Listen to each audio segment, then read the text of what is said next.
Hi there, this is Kevin Saxton from Camp Judson, back with another one of our Prayer Initiative devotional videos. And this week we're going to be looking at Proverbs 28 verse 9, and the Message translation says this: God has no use for the prayers of the people who won't listen to him.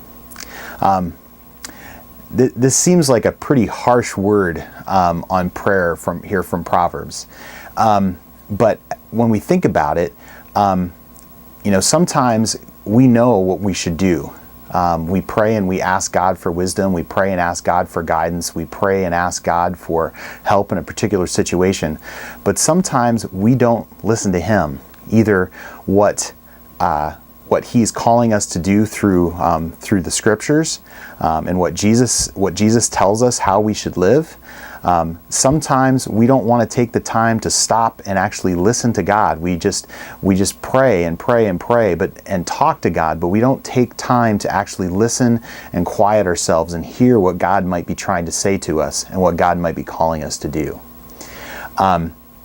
And so this week, as we pray, I want to encourage you to take some time and listen for God's voice. Ask Him to show you what He wants you to do and what He's called you to do, and ask Him to help you put yourself aside and what your desires and what your wants are, to put those things aside that you might be able to do what God calls you to do and what God asks you to do, even though it may be difficult, even though it may not be what you want to do, but that God might answer your prayers as you seek to do what God calls you to do. Thanks again for praying for Camp Judson and for joining us on this prayer journey. We'll see you again next week.